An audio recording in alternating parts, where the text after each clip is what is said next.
Zia orphanage trust দুর্নীতি মামলায় বেগম জিয়ার জামিন ৮ মে পর্যন্ত স্থগিত। ২ সপ্তাহের মধ্যে আপিলের সারসংক্ষেপ দেওয়ার নির্দেশ। নেপালে বিমান দুর্ঘটনায় শনাক্ত হওয়া ২৩ বাংলাদেশির লাশ কাঠমান্ডুতে দূতাবাসের কাছে হস্তান্তর। প্রথম জানাজা সম্পন্ন, আজই আনা হবে ঢাকায়। চট্টগ্রামে পাহাড় ধসে প্রাণহানি ঠেকাতে বিশেষ উদ্যোগ। কংক্রিটের ব্লক বসিয়ে ঝুঁকিমুক্ত করার চেষ্টা। বন্ধ হয়েছে অবৈধ পাহাড় কাটা। চাঁপাইনবাবগঞ্জে মহানন্দার বুকে নির্মিত হতে যাচ্ছে দেশের সবচেয়ে বড় রাবার ড্যাম। জীববৈচিত্র্যের উপর বিরূপ প্রভাব পড়ার আশঙ্কা। এবং আন্তর্জাতিক চাপের মুখে কিছুটা নরম সুর অং সান সুচির। রোহিঙ্গাদের ফিরে নিতে সহায়তা চাইলেন আসিয়ান নেতাদের।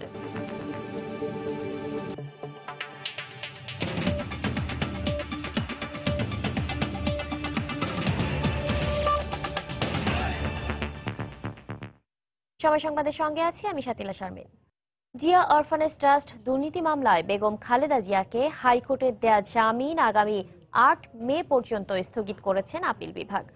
প্রধান বিচারপতি সৈয়দ মাহমুদ হোসেনের নেতৃত্বাধীন ৪ সদস্যের আপিল বিভাগ এ আদেশ দেন। সেই সঙ্গে আগামী ২ সপ্তাহের মধ্যে আপিলের সারসংক্ষেপ আদালতে জমা দেওয়ারও নির্দেশ দিয়েছেন আপিল বিভাগ। ৮ মে আবারও শুনানি হবে বেগম জিয়ার জামিনের। এর আগে গতকাল সকালে বেগম জিয়ার জামিনের বিরুদ্ধে দুদক ও রাষ্ট্রপক্ষের লিভ টু আপিল শুনানি হয়।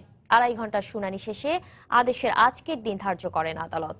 গত ৮ ফেব্রুয়ারি জিয়া অরফানেজ ট্রাস্ট দুর্নীতি মামলায় ৫ বছরের কারাদণ্ড হয় বেগম জিয়ার।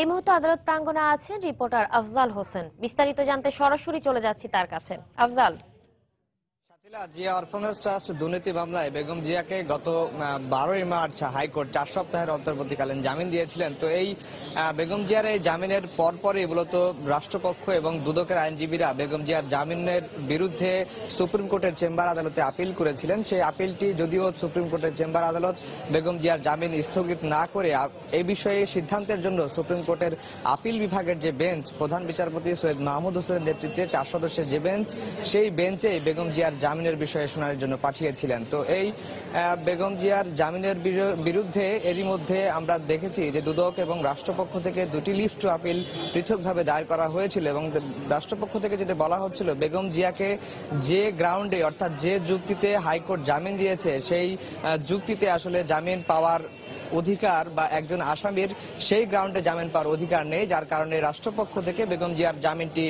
বাতিলের জন্য আবেদন করা হয়েছিল। অন্যদিকে দুদকের আইনজীবী একই ধরনের আবেদন তারা সুপ্রিম কোর্টের আপিল বিভাগে দায়ের করেছিলেন এবং তারাও যদি বলার চেষ্টা করেছিলেন যে বেগম জিয়া দুর্নীতির মামলায় অর্থাৎ বিশ্বাসভঙ্গে রাষ্ট্রের সাবেক প্রধান মন্ত্রী থাকা অবস্থায় তিনি যে দুর্নীতি করেছেন সেই দুর্নীতি দায়ে তার ৫ বছরের কারাদণ্ড হয়েছে। সেই কারাদণ্ডের পরেই মূলত তিনি এই মামলায় রায় ঘোষণার আগে ১ মাস এবং রায় ঘোষণার পরে প্রায় ১৫ দিন, ১ মাস ১৫ দিন ধরে জেলে, অর্থাৎ এই রায় ঘোষণার আগে এবং পরে মিলিয়ে প্রায় ২ মাস ২৫ দিনের মতো কারাগারে রয়েছেন।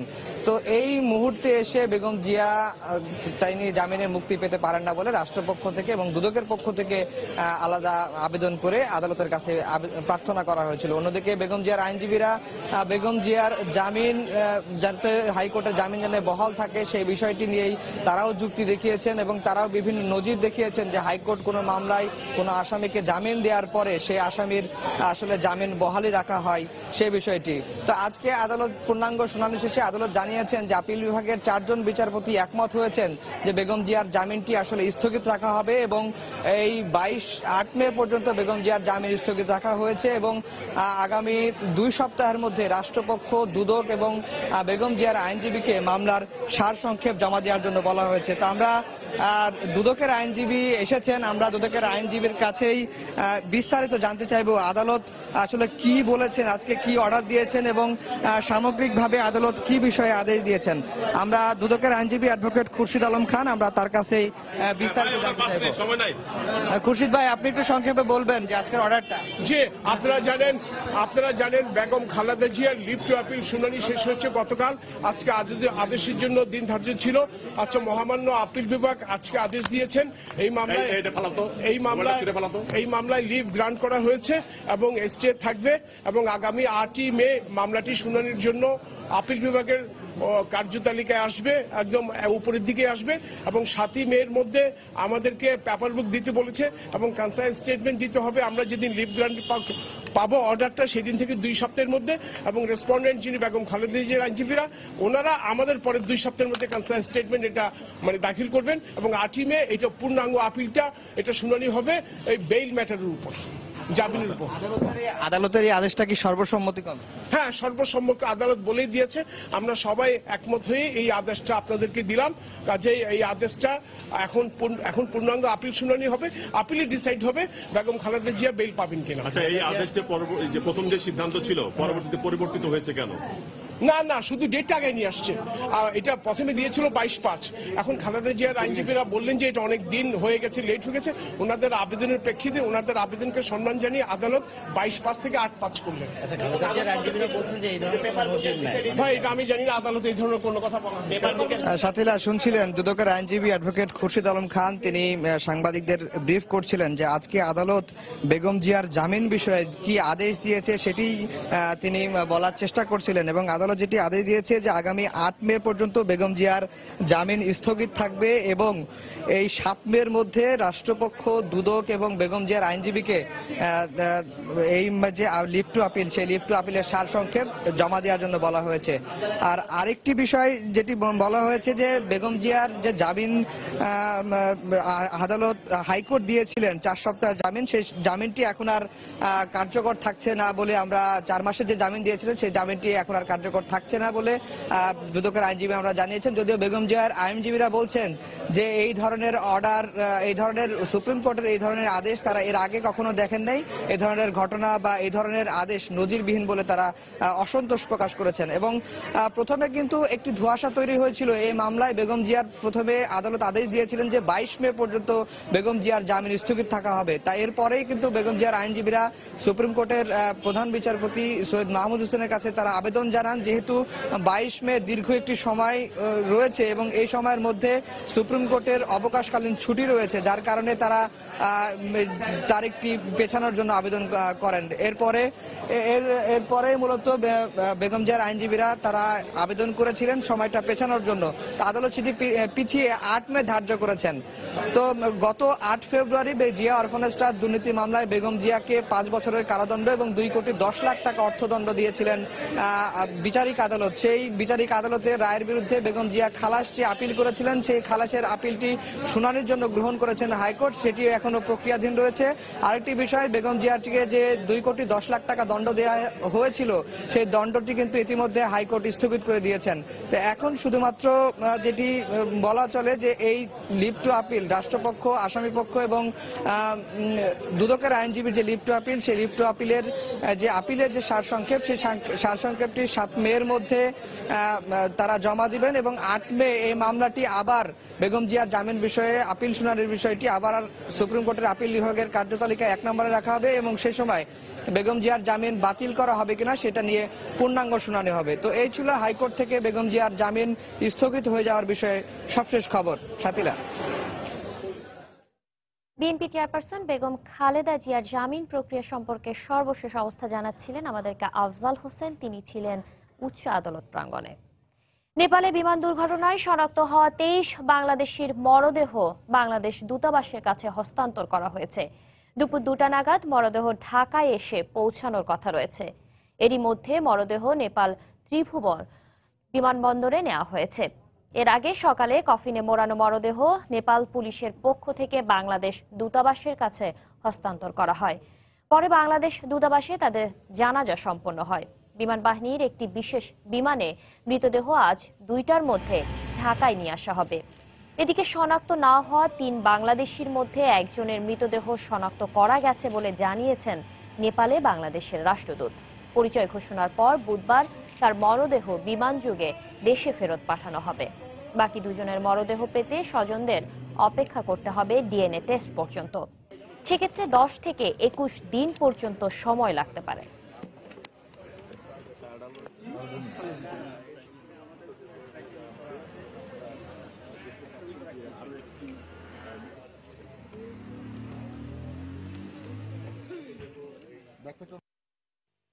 এখান থেকে আমরা চেষ্টা করব অ্যাজ সুন অ্যাজ পসিবল আসার সাথে সাথে লোড করতে যতক্ষণ টাইম লাগে, যদি 11টায় আসে 11:30টায় লোডিং আমরা করে ফেলবো। হোপফুলি 2টার মধ্যে পৌঁছে যাবে বাংলাদেশে। একজনের তো বোধহয় আইডেন্টিটি কনফার্ম, ওটা বোধহয় ডিক্লারেশনের অপেক্ষায়। ওটা যদি আজকে ডিক্লেয়ার হয়ে যায় আমরা চেষ্টা করব, কালকে হয়তো সম্ভব হবে না, পরশুদিন বিমানের ফ্লাইটে আমরা পাঠিয়ে দেওয়ার চেষ্টা করব। আর বাকি 2 জনের শনাক্ত কতদিন লাগে তার উপর নির্ভর করবে, আমরা একই প্রক্রিয়া পাঠিয়ে দিব। এই মুহূর্তে কাঠমান্ডুতে ত্রিভুবন বিমানবন্দরে আছেন রিপোর্টার ওমর ফারুক। বিস্তারিত জানতে সরাসরি চলে যাচ্ছি তার কাছে। ওমর। শাতিলা, এই মুহূর্তে আমরা আছি ত্রিভুবন আন্তর্জাতিক বিমানবন্দরের ডিপার্চার বা বহির্গমন বিভাগের একদম ভেতরে। এই মুহূর্তে আমরা আসলে সেই দূতাবাস থেকে এই মৃতদেহ নিয়ে যেই গাড়ির বহর, সেই গাড়ির বহরে করে এসেছি এবং এই মুহূর্তে আমরা ডিপার্চার বিভাগের যে একদম ভেতরে রানওয়ের পাশেই আছি, গাড়ির বহরের সাথেই আছি। এই জায়গাটিতে আসলে গাড়ি থেকে নামার কোনো অনুমতি নেই, সেই জন্য আমরা ভেতরে বসেই আমাদেরকে আপনাদের আপডেট জানাতে হচ্ছে। এর আগে দূতাবাসে খুবই আবেগঘন পরিবেশে এই 23 বাংলাদেশিকে বিদায় জানানো হয়। সেখানে নামাজে জানাজা হয়। নামাজে জানাজায় প্রবাসী বাংলাদেশিরা অংশ নিয়েছেন, স্বজনরা অংশ নিয়েছেন ইউএস বাংলার কর্মকর্তা এবং বাংলাদেশ দূতাবাসের কূটনীতিক এবং কর্মকর্তা কর্মচারীরা। এবং এই জানাজার পরপরই বিশেষ করে যারা স্বজন ছিলেন, নারী স্বজন যারা ছিলেন, তারা অনেকেই আবেগে আপ্লুত হয়ে পড়েন, অনেকে কান্নায় ভেঙে পড়েন। কাউকে আমরা দেখেছি যে প্রিয়জনের কফিন ধরে শোকে মুহ্যমান হতে, এরকম দৃশ্য আমরা দেখেছি। আর আমাদেরকে রাষ্ট্রদূত মাশফি বিন শামস এরই মধ্যে জানিয়েছেন, যেটি আপনারা শুনলেন, যে 11টার সময় এখানে বাংলাদেশ থেকে যে বিমান বাহিনীর কার্গো বিমানটি আসার কথা সেটি এরই মধ্যে রওনা দিয়েছে এবং সেটি আসার পর মূলত নেপাল সময় 11টা এবং সেই সময়টা হচ্ছে বাংলাদেশের সময় থেকে 15 মিনিট পিছিয়ে। সেই সময়ে এই যদি কার্গোতে এসে থাকে তাহলে মৃতদেহগুলো সেখানে এই কার্গোতে তোলা হবে। তোলার পরে তোলা শেষ হলে তিনি আশা করছেন যে 2টো নাগাদ এই মৃতদেহ নিয়ে ঢাকার উদ্দেশ্যে রওনা দেবে। আর তবে এরই মধ্যে বেলা 11টার সময় যারা স্বজন এসেছেন এবং ঢাকা থেকে যে চিকিৎসকদের দলটি এসেছেন এবং ময়নাতদন্তকারী ফরেন্সিক এক্সপার্ট এবং ডিএনএ বিশ্লেষক এসেছেন, তাদেরকে নিয়ে তারা 11টার সময় ইউএস বাংলার একটি বিশেষ ফ্লাইটে করে তারা আগেই ঢাকায় ফিরে যাবেন বলে আমরা জানতে পেরেছি। তো এখন পর্যন্ত যেই আয়োজন তাতে মনে হচ্ছে যে যদি 2টোয় এখান থেকে বিমান উড়ে যায় তাহলে 4টা নাগাদ, যেটি আইএসপিআর গতকালই জানিয়ে দিয়েছিল যে কুর্মিটোলা পুরাতন বিমানবন্দরে সেটি পৌঁছানোর কথা, এবং সেটি যদি এরই মধ্যে আর পরিবর্তন না হয়ে থাকে তাহলে সেখানেই 11টার সময় বিকেল 4টার সময় বিমান বাহিনীর বিশেষ যে কার্গো বিমান সেখানে পৌঁছবে এবং সেখানে পৌঁছানোর পর মূলত যারা স্বজন আছেন তাদের হাতে হস্তান্তর করা হবে, আনুষ্ঠানিকভাবে সেখান থেকেই হস্তান্তর করা হবে।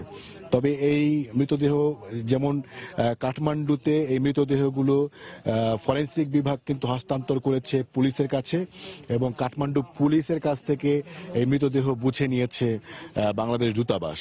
এখন আমাদের পররাষ্ট্র মন্ত্রণালয়ের ব্যবস্থাপনায় কিন্তু এই মৃতদেহগুলো দেশে ফিরছে এবং এই মৃতদেহ দেশে ফিরে তারা পররাষ্ট্র মন্ত্রণালয়কে সরাসরি স্বজনদের হাতেই তুলে দেবেন, নাকি তারা পুলিশের হাতে তুলে দিবেন এবং তারপর পুলিশ সেই মৃতদেহগুলো স্বজনদের হাতে তুলে দিবেন, সেই বিষয়টি আসলে এখনো পর্যন্ত স্পষ্ট নয়। তবে এরই মধ্যে দূতাবাসে বেশ কয়েকবার রাষ্ট্রদূত স্বজনদের সাথে কথা বলেছেন, তখন কিন্তু তারা পুলিশের কাছ থেকে বুঝে নিতে একটু অনীহাই দেখিয়েছেন। তারা মনে করছেন যে এতে আসলে দীর্ঘসূত্রিতার একটি আশঙ্কা তারা করছেন। তারা আর এছাড়াও এই 23 জনের যে মৃতদেহ আছে সবাই কিন্তু ঢাকারও নয়, ঢাকার বাইরেও আছে, এবং সেই ক্ষেত্রে খুব দ্রুত যদি তাদের হাতে তুলে না দেওয়া হয় তাহলে সেই মৃতদেহ কত সময়ের মধ্যে তারা সেই মৃতদেহ তাদের স্ব গ্রামে কিংবা অন্য জেলায় নিয়ে যেতে পারবেন, সেটির নিয়েও কিন্তু তাদের এক ধরনের চিন্তা ভাবনা বা এক ধরনের উদ্বেগের আমরা দেখতে পেয়েছি। এবং সেই ক্ষেত্রে তারা আশা করছেন যে পররাষ্ট্র মন্ত্রণালয় শীঘ্রই তাদের হাতে তুলে দেবেন। তো আমরা অপেক্ষা করছি যে মৃতদেহ কখন এই কার্গোগুলো থেকে নামানো হয়, এই কাভার্ড ভ্যান থেকে নামানো হয় এবং কার্গোতে তুলে দেওয়া হয়, এবং তখন যদি আমরা সুযোগ পাই সেই ছবি তোলার, তাহলে অবশ্যই আপনাদেরকে সরাসরি আবারও জানিয়ে দেব। শাতিলা। নেপালের কাঠমান্ডু থেকে যোগ দিয়েছিলেন ওমর ফারুক। তিনি জানাচ্ছিলেন শনাক্ত হওয়া 23 বাংলাদেশি লাশ আনার সর্বশেষ প্রক্রিয়া সম্পর্কে। সময় সংবাদে আরও থাকছে। টাঙ্গাইলে নিষেধাজ্ঞা অমান্য করে পুংলি নদীতে বালু উত্তোলনের মহা উৎসব। হুমকির মুখে ঢাকা টাঙ্গাইল মহাসড়কের 2টি সেতু।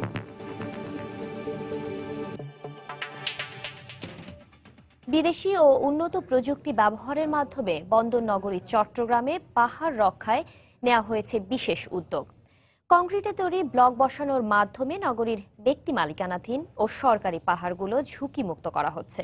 পাহাড় ধসে প্রাণহানির ঘটনা এড়াতে নিজস্ব অর্থায়নে পাহাড় সংরক্ষণের চেষ্টা চলছে। আশরাফুল আলম মামুনের ক্যামেরায় বিস্তারিত জানাচ্ছেন পার্থপ্রতিম বিশ্বাস। বর্ষা আসলেই পাহাড় ধস চট্টগ্রামের জন্য যেন একটি আতঙ্কের নাম। প্রতি বছর পাহাড় ধসে প্রাণহানির ঘটনা যেন নিয়তি হয়ে দাঁড়িয়েছে। 2007 সালে নগরীতে পাহাড় ধসে 127 জনের মৃত্যু হয়।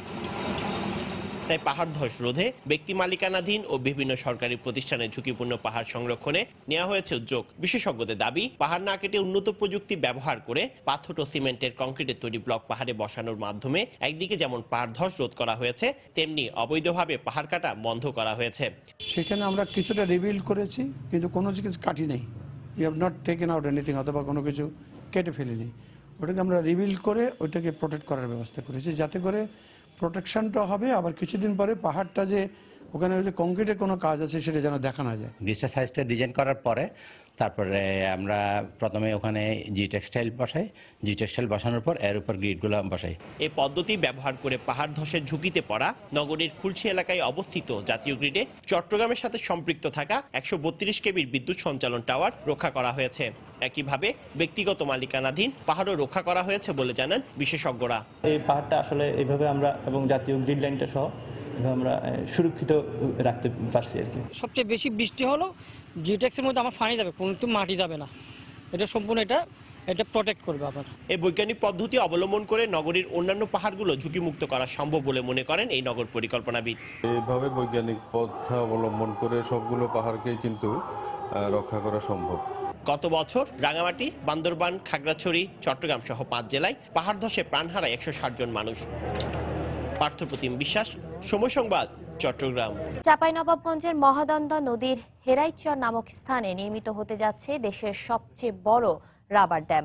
পানি উন্নয়ন বোর্ডের দাবি, এই ড্যাম বাস্তবায়ন হলে বর্ষা মৌসুমে পদ্মা নদী থেকে ব্যাক প্রেসারে আসা পানি আটকে রেখে বিশাল জলাধার সৃষ্টি করে তা সেচ সহ বিভিন্ন কাজে লাগানো যাবে। তবে ড্যামের কারণে নদীর গতি প্রবাহ ব্যাহত হওয়ার পাশাপাশি জীববৈচিত্র্যের উপর বিরূপ প্রভাব ফেলবে বলে আশঙ্কা পরিবেশবিদদের। চাঁপাইনবাবগঞ্জ প্রতিনিধি মোহাম্মদ আল মাহবুবের প্রতিবেদন। চাঁপাইনবাবগঞ্জে বয়ে যাওয়া 4টি নদীর মধ্যে অন্যতম মহানন্দা। এটি জেলার ভোলাহাট উপজেলার জাদুনগর এলাকা দিয়ে ভারত থেকে বাংলাদেশে প্রবেশ করে রাজশাহীর গোদাগাড়িতে পদ্মায় মিলিত হয়েছে। উজান থেকে পানি প্রবাহ কমে যাওয়ায় পলি জমে নাব্য হ্রাস পেয়েছে। এতে শুষ্ক মৌসুমে মহানন্দা অনেকটা পরিণত হয় মরা নদীতে। এমন প্রেক্ষাপটে স্থানীয় নেতাদের দাবির প্রেক্ষিতে 2011 সালে চাঁপাইনবাবগঞ্জের এক জনসভায় নদী খনন কার্যক্রম বাস্তবায়নের প্রতিশ্রুতি দেন প্রধানমন্ত্রী শেখ হাসিনা। তারই ধারাবাহিকতায় রাবার ড্যামের প্রকল্প অনুমোদন দেয় সরকার। এই রাবার ড্যামটা বাস্তবায়িত হলে এখানে আমাদের যে পদ্মার ব্যাক প্রেসারের যে পানিগুলো আমরা বর্ষা মৌসুমে পাই, এটা ধরে রাখা যাবে, একটা বিশাল জলাধারের মতো সৃষ্টি করা যাবে এবং এই পানি দিয়ে এলাকার আর্থসামাজিক ব্যাপক উন্নয়ন হবে। তবে এই ড্যাম তৈরি হলে এর ভাটিতে থাকা সেচ প্রকল্পগুলো মারাত্মক হুমকির মুখে পড়বে বলে দাবি পানি ব্যবস্থাপনা সমিতি সংশ্লিষ্টদের। এই রাবার ড্রাম যদি ওখানে হয় তাহলে আমাদের এখানে বেশ মোটামুটি 8-9টা মতন প্রকল্প মার খাবে। এলা মানে আমাদের খুব কষ্ট হবে এবং জমির অনাবাদি হয়ে যেতে পারে। ড্রামটা যেন অবশ্যই আমাদের এই সেচ প্রকল্পের আওতার বাইরে করা হয়। আর সমতলের নদীতে ড্যাম তৈরি কোনো সমাধান নয় উল্লেখ করে নদী খননের মাধ্যমে নদীর নাব্য ফিরিয়ে আনার দাবি পরিবেশ আন্দোলনের এই নেতার। রাবার ড্যামটা মূলত পাহাড়ি নদীতে নির্মাণ করা হয়, এটা সমতলের জন্য উপযোগী নয়। মহানন্দা নদীর নাব্যতাকে ফিরিয়ে নিয়ে আসতে হলে খনন করে স্বাভাবিক পানির প্রবাহটাকে নিশ্চিত করতে হবে। 95 কিলোমিটার দীর্ঘ এই নদীর 36 কিলোমিটার খনন সহ 353 মিটার দৈর্ঘ্য এই রাবার ড্যাম নির্মাণে ব্যয় ধরা হয়েছে প্রায় 160 কোটি টাকা। মোহাম্মদ আল মাহবুব, সময় সংবাদ, চাঁপাইনবাবগঞ্জ। নেপালে বিমান দুর্ঘটনায় শনাক্ত হওয়া 23 বাংলাদেশি লাশ দেশে আনার সব প্রক্রিয়া সম্পন্ন হয়েছে। দুপুর নাগাদ ঢাকায় এসে পৌঁছানোর কথা রয়েছে। এই মুহূর্তে শাহজালাল আন্তর্জাতিক বিমানবন্দরে আছেন রিপোর্টার হাজেরা শিউলি। বিস্তারিত জানতে সরাসরি চলে যাচ্ছি তার কাছে।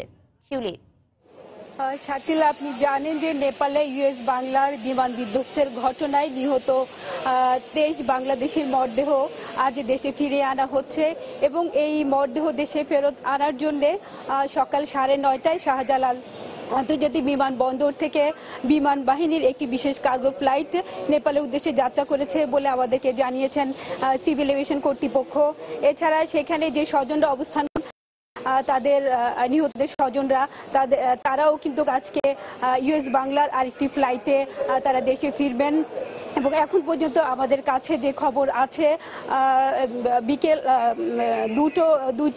নেপাল থেকে 2টায় কার্গো ফ্লাইটটি বিমানবন্দর থেকে যাত্রা করবে।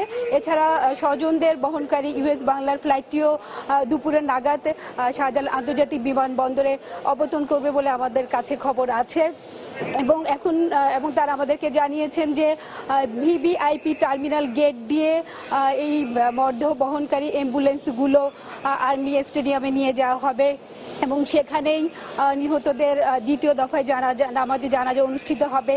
এর আগে নেপালে বাংলাদেশ দূতাবাসের আঙ্গিনায় সকালে প্রথমবারের মতো নামাজে জানাজা অনুষ্ঠিত হয়েছে। তবে আসলে এই লাশগুলো যে কোন গেট দিয়ে নিয়ে যাওয়া হবে সেই বিষয়টি নিয়ে এখনো কিছুটা সংশয় রয়েছে এবং আমাদের কাছে 2 ধরনের তথ্য আছে। আমরা গতকাল নাগাদ এবং আজকে সকাল নাগাদ আমাদের কাছে যে তথ্য জানানো হয়েছে সিভিল এভিয়েশন এবং ইউএস বাংলা কর্তৃপক্ষের মাধ্যমে, তারা বলেছিলেন যে ভিআইপি টার্মিনাল গেট কমপ্লেক্স দিয়ে ক্যান্টনমেন্ট হয়ে লাশগুলো আর্মি স্টেডিয়ামে নিয়ে যাওয়া হবে। তবে আমরা একটু আগে বিমানবন্দর সূত্রে এখানে জানতে পেরেছি যে হ্যাঙ্গার গেট দিয়ে হয়তো লাশগুলো বের করা হতে পারে। তো সেটা আসলে আরো হয়তো 1-2 ঘন্টা পর হয়তো প্রকৃত তথ্য আমাদের কাছে স্পষ্ট হবে। এবং আপনারা জানেন যে আরো 3 জন বাংলাদেশি লাশ শনাক্ত হয়নি এবং সেই লাশগুলো ডিএনএ টেস্টের মাধ্যমে শনাক্ত করার পর পরবর্তীতে ফিরিয়ে আনা হবে। তো বিমানবন্দর কর্তৃপক্ষ এখানে সব ধরনের প্রস্তুতি নিয়ে রেখেছেন এবং আমরা দেখি যে ইউএস বাংলার অ্যাম্বুলেন্স এখানে আছে এবং ভিভিআইপি টার্মিনালে শাহজালাল বিমানবন্দরে কার্গোবাহী লাশ নামার পরেই সেখানে অ্যাম্বুলেন্স করে এই লাশগুলো আর্মি স্টেডিয়ামে নিয়ে যাওয়া হবে এবং এই যে দুর্ঘটনা এক সপ্তাহ আগে 12 মার্চ কাঠমান্ডু ত্রিভুবন বিমানবন্দরে বিধ্বস্ত হয়েছিল ইয়েস বাংলার এয়ারলাইন্সটি। তার এক সপ্তাহ শেষ হয়েছে এবং আজকে এক সপ্তাহ পর মরদেহগুলো নিয়ে স্বজনরা মরদেহগুলো দেশে ফেরত আসছে। সাথীলা, এই ছিল আমার কাছে বিমানবন্দর থেকে সর্বশেষ। ঢাকার শাহজালাল আন্তর্জাতিক বিমানবন্দর থেকে জানাচ্ছিলেন হাজেরা শিউলি। টাঙ্গাইলে প্রশাসনের নিষেধাজ্ঞা অমান্য করে আবারও পুংলি নদীতে বালু উত্তোলন করা হচ্ছে। এতে হুমকির মুখে পড়েছে ঢাকা টাঙ্গাইল মহাসড়কের পুংলি সেতু ও রেল সেতু। এছাড়া নদী তীরবর্তী বাড়িঘর, ফসলি জমি, রাস্তাঘাটেও ভাঙন দেখা দিয়েছে বলে অভিযোগ এলাকাবাসীর। কাদির তালুকদারের তথ্য, রাশেদ খানের ছবি নিয়ে ডেস্ক রিপোর্ট। টাঙ্গাইলের কালিহাতী উপজেলার পুংলি নদীতে ড্রেজার দিয়ে চলছে বালু উত্তোলনের মহোৎসব। এলাকাবাসী জানান, প্রতি বছরের মতো নিষেধাজ্ঞা অমান্য করে স্থানীয় প্রভাবশালীদের সহায়তায় অবৈধ ড্রেজার দিয়ে বালু উত্তোলন করছেন ব্যবসায়ীরা। এতে ফের হুমকির মুখে পড়েছে ঢাকা টাঙ্গাইল মহাসড়কের পুংলি সেতু ও পুংলি রেল সেতু। এছাড়া নদীর দুপারের বসতভিটা, ফসলি জমি ও রাস্তাঘাটেও ভাঙন দেখা দিয়েছে বলে অভিযোগ তাদের। আমাদের বাড়ির জায়গা বাসা এই ড্রেজারে ভাঙ্গে গেছে, বাড়িঘর ভাঙ্গা যায়, তার মধ্যে মনে করুন জমি জমা কৃষি জমি ভাঙ্গা যায়, এই একমাত্র এই ড্রেজারের কারণে। টিল্লানি ক্ষয়ক্ষতি হলো এই একমাত্র ইয়ের কারণে আর কি, এই ড্রেজারের কারণে। এলাকার কারা নিষেধ করবো? এলাকার যারা প্রভাবশালী তারাই তো ব্যবসা করে। প্রশাসন তো দেখার পরে কোনো উদ্যোগ নেয় না। বালু ব্যবসায়ীরা বলছেন, পানি উন্নয়ন বোর্ডের অনুমতি নিয়েই তারা ড্রেজার ব্যবহার করে বালু উত্তোলন করছেন। তবে অনুমতি দেওয়ার বিষয়টি অস্বীকার করেছে পানি উন্নয়ন বোর্ড কর্তৃপক্ষ। পানি উন্নয়ন বোর্ডের কাজ আপনার এশিয়ান ড্রেজার পাইছে, সেই অনুযায়ী এশিয়ান ড্রেজারের কাছ থেকে আমরা নদী খননের কাজটা সাব নিয়েছি। অবৈধভাবে বালু উত্তোলনের ক্ষেত্রে পানি উন্নয়ন বোর্ডের কোনো অনুমতি নেই, আর এটা পানি উন্নয়ন বোর্ড অনুমতি দেওয়ার এখতিয়ারও রাখে না। অবশ্য তদন্ত করে অবৈধভাবে বালু উত্তোলন বন্ধ সহ এর সঙ্গে জড়িতদের বিরুদ্ধে ব্যবস্থা নেওয়ার আশ্বাস দিয়েছেন জেলা প্রশাসক। আমাদের পুংলি নদীতে আবার কে বা কারা বালু উত্তোলন করতেছে এই বিষয়টি অবশ্যই আমি খতিয়ে দেখব এবং আমি মোবাইল কোর্ট করব বা যেভাবেই হোক আইনগতভাবে এটি বন্ধ করে দেব।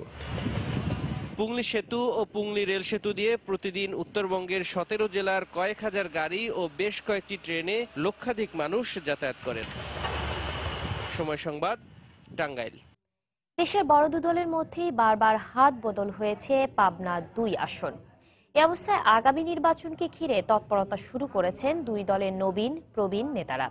একাধিক সম্ভাব্য প্রার্থী মাঠে থাকলেও জয়ের ধারাবাহিকতা নিয়ে আশাবাদী আওয়ামী লীগ। আর বিএনপির নজর আসন পুনরুদ্ধারে। এ লক্ষ্যে নানা প্রস্তুতি নিচ্ছে সংসদের বাইরে থাকা দলটি। জেলা প্রতিনিধি এস এ আসাদের তথ্য ও ছবিতে ডেস্ক রিপোর্ট। সুজানগর উপজেলার একটি পৌরসভা ও 10টি ইউনিয়ন এবং বেড়া উপজেলার 5টি ইউনিয়ন নিয়ে গঠিত পাবনা 2 আসন। 1991 সালে বিএনপি জয় পেলেও পরের নির্বাচনে আসনটি যায় আওয়ামী লীগের ঘরে। 2001 সালে আবার জয়ে ফেরে বিএনপি, আর সবশেষ 2 নির্বাচনে জয় ধরে রাখে আওয়ামী লীগ। দিনক্ষণ চূড়ান্ত না হলেও এ সংসদীয় আসনে বইতে শুরু করেছে নির্বাচনী হাওয়া। কৌশলী প্রচারণায় মাঠে নেমেছেন আওয়ামী লীগের একাধিক সম্ভাব্য প্রার্থী। স্থানীয় রাজনীতিতে কোন্দল থাকলেও জয়ের ব্যাপারে আশাবাদী দলটির নেতারা। আমি বিশ্বাস করি যে বিগত দিনে 70 থেকে এখন পর্যন্ত যারা আওয়ামী লীগ নৌকা প্রতীক নিয়ে ভোট করছেন, আমি তাদের চেয়ে অনেক বেশি বিপুল ভোটে নির্বাচিত হব। আমাকে নমিনেশন দিলে এই এলাকার জনগণের জন্য আমি কাজ করে যাব। বঙ্গবন্ধু সোনার বাংলা গড়ার জন্য, এই এলাকার মানুষের শান্তির জন্য আমি কাজ করে যাব। নির্বাচনে অংশ নিয়ে নানা অনিশ্চয়তা থাকলেও মাঠ গোছাতে শুরু করেছেন বিএনপির স্থানীয় নেতারা। যে কোনো মূল্যে আসন পুনরুদ্ধার চায় দলটি। দেশনেত্রী বেগম খালেদা জিয়া যার হাতে ধানের শীষের প্রতীক তুলে দেবেন, এই দুঃশাসনের বিরুদ্ধে মানুষ ব্যালটের মাধ্যমে তার সমুচিত জবাব দেবে। জনগণের প্রত্যাশা মোতাবেক উন্নয়নমূলক কর্মকাণ্ড আমি করতে পেরেছি। তবে ভোটাররা বলছেন দলীয় প্রতীক নয়, প্রার্থীর অতীত কর্মকাণ্ডকেই গুরুত্ব দেবেন তারা। ভবিষ্যৎ প্রজন্ম, তরুণ প্রজন্ম উজ্জ্বলিত হোক, জ্বলে উঠুক, এটাই আমাদের কামনা। আমরা এমন একজন প্রার্থীকে চাই যে সবসময় মাদকের বিরুদ্ধে কথা বলবে, সন্ত্রাসীর বিরুদ্ধে কথা বলবে। নির্বাচন কমিশনের সবশেষ পরিসংখ্যানে এ আসনে মোট ভোটার 2,93,000। সময় সংবাদ, পাবনা। এ পর্যায়ে শীর্ষ সংবাদ জানিয়ে দিচ্ছে আরেকবার। নেপালে বিমান দুর্ঘটনায় শনাক্ত হওয়া 23 বাংলাদেশির লাশ দেশে আনার প্রক্রিয়া সম্পন্ন। কিছুক্ষণের মধ্যে রওনা হবে ঢাকার উদ্দেশ্যে প্রথম জানাজা সম্পন্ন। জিয়া অরফানেজ ট্রাস্ট দুর্নীতি মামলায় বেগম জিয়ার জামিন ৮ মে পর্যন্ত স্থগিত। আদেশের বিষয়ে সর্বসম্মত পূর্ণাঙ্গ বেঞ্চ। চট্টগ্রামে পাহাড় ধসে প্রাণহানি ঠেকাতে বিশেষ উদ্যোগ। কংক্রিটের ব্লক বসিয়ে ঝুঁকিমুক্ত করার চেষ্টা। বন্ধ হয়েছে অবৈধ পাহাড় কাটা। চাঁপাইনবাবগঞ্জে মহানন্দার বুকে নির্মিত হতে যাচ্ছে দেশের সবচেয়ে বড় রাবার ড্যাম। জীববৈচিত্র্যের উপর বিরূপ প্রভাব পড়ার আশঙ্কা। এবং আন্তর্জাতিক চাপের মুখে কিছুটা নরম সুর অং সান সুচির। রোহিঙ্গাদের ফিরিয়ে নিতে সহায়তা চাইলেন আসিয়ান নেতাদের। এই ছিল এখনকার মতো। যে কোনো খবর পেতে ভিজিট করুন সময়নিউজ.টিভি। যে কোনো বাংলা লিংক ও রবি নম্বর থেকে সময় সংবাদের খবর, অনুষ্ঠান সম্পর্কে জানতে এবং যে কোনো তথ্য সময় সংবাদকে জানাতে ডায়াল করুন 16242 নম্বরে। এছাড়া এইমাত্র পাওয়া খবর মোবাইলে পেতে SMS করুন *BN লিখে পাঠিয়ে দিন 16242 নম্বরে। সঙ্গে থাকুন সময়ের।